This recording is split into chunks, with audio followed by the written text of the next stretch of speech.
What's up everyone? We're back. My name's Chase. We're here at the barbecue pit stop, and today we're gonna be making pulled pork nachos. Now you finish your pulled pork, you shred it all up, you've got some extra meat. What are you gonna do with it?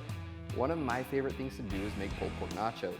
It's simple, it's easy, you can do it if you have leftover brisket, chicken, turkey, pork. No matter the meat, it's an easy, delicious dinner.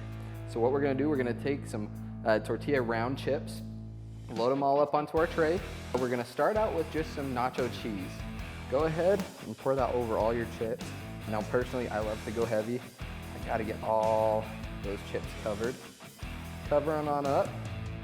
Next, we're gonna go ahead and we're gonna load some ranch style beans on. Personally, I love ranch style. I love the texture, the consistency, and it just covers right over. So you're gonna go right over those chips with those ranch style beans.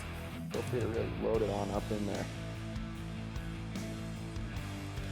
Following those ranch style beans, we're gonna take our pulled pork. Now this pulled pork, I just had some extra pulled pork from my last cook, so I went ahead and warmed it all up. I'm just gonna top this guy off like so. Really get it on there. Next, we're gonna go back to the cheese. I'm a big cheese fan. Throw that cheese over that pulled pork, drizzle it all around. We're gonna follow that with some Blues Hog. Now any barbecue sauce will work. Blues Hog is personally my favorite. I love the sweet tang that you get from it. Go right over your pork nachos with that. And then we're gonna go ahead and hit it with some sour cream. Now to me, nachos aren't complete with a little heat. So I went ahead and sliced up some jalapeños. We're just gonna throw those right on top. Finish it off.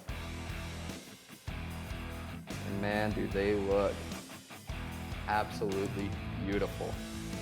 Now how simple was that? Cheese, beans, meat, cheese, barbecue sauce. You need that barbecue sauce. And then sour cream, jalapeños. And that's how you make the perfect nacho that will be a hit at any party. Let's dig in.